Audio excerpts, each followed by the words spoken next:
اقوام متحدہ میں ایران کے مشن نے آبنائے ہرمز سے متعلق امریکی حمایت یافتہ قرارداد کو گمراہ کن اور مضحکہ خیز قرار دے کر مسترد کر دیا۔ Social media platform X پر جاری بیان میں ایرانی مشن نے کہا کہ قرارداد کے شریک ممالک کو عالمی برادری کی وسیع حمایت کے طور پر پیش کرنے کا امریکی دعویٰ بے بنیاد اور دھوکہ دہی پر مبنی ہے۔ بیان کے مطابق دباؤ کے ذریعے حاصل کی گئی مشترکہ حمایت ایران کے خلاف امریکی قوانین کی خلاف ورزیوں پر پردہ نہیں ڈال سکتی۔ ایرانی مشن نے امریکہ پر سمندری ناکہ بندی، تجارتی جہازوں پر حملوں، غیر قانونی ضبطی اور عملے کو یرغمال بنانے کا الزام عائد کرتے ہوئے ان اقدامات کو قذاقی قرار دیا اور وارننگ دی کہ امریکی پابندیاں خطے میں کشیدگی بڑھائیں گی۔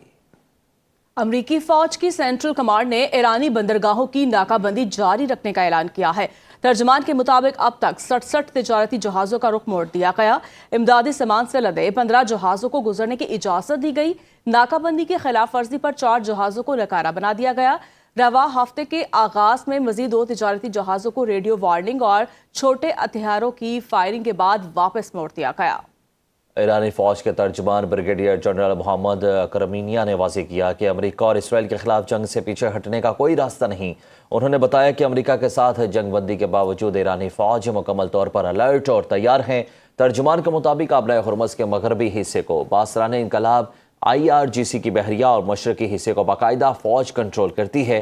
انہوں نے دعویٰ کیا کہ حالیہ جنگ کے دوران ایرانی فوج نے دشمن کو ہدف حاصل کرنے سے روکا اور پورے مشرق وسطیٰ میں امریکی اڈوں پر ان کا عسکری ساز و سامان تباہ کیا ہے۔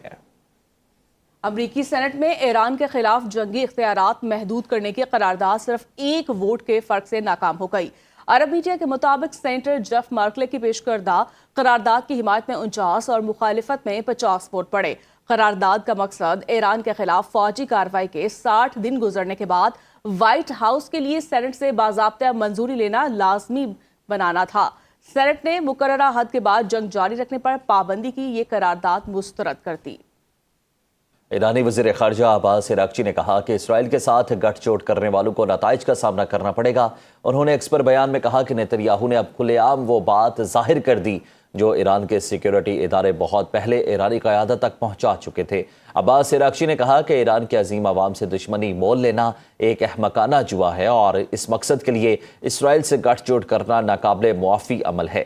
اسرائیل کے ساتھ مل کر تقسیم کے بیج بونے والوں کا احتساب ضرور کیا جائے گا۔ ایسے میں متحدہ عرب امارات نے نیتنیاہو کے مبینہ دورہ امارات سے متعلق خبروں کو مسترد کرتے ہوئے مکمل طور پر بے بنیاد قرار دے دیا۔ اماراتی سرکاری خبر ایجنسی کے مطابق اسرائیلی پرائم منسٹر نے امارات کا کوئی دورہ کیا، نہ ہی کسی اسرائیلی فوجی وفد کو اماراتی سرزمین پر خوش آمدید کہا گیا۔ اماراتی حکام نے واضح کیا اسرائیل کے ساتھ تعلقات کھلے اور عوامی نوعیت کے ہیں جو معروف ابراہم معاہدے کے تحت قائم کیے گئے اور ان کی بنیاد کسی خفیہ یا پس پردہ انتظامات پر نہیں۔ کسی بھی غیر اعلانیہ ملاقات یا خفیہ رابطے سے متعلق خبریں اس وقت تک بے بنیاد سمجھی جائیں گی جب تک متحدہ عرب امارات کے متعلقہ سرکاری ادارے خود اس کی تصدیق نہ کریں۔ امارات نے میڈیا پر بھی زور دیا کہ غیر مصدقہ معلومات نشر کرنے سے گریز کیا جائے اور سیاسی تاثر پیدا کرنے کے لیے بے بنیاد دعووں کو ہوا نہ دی جائے۔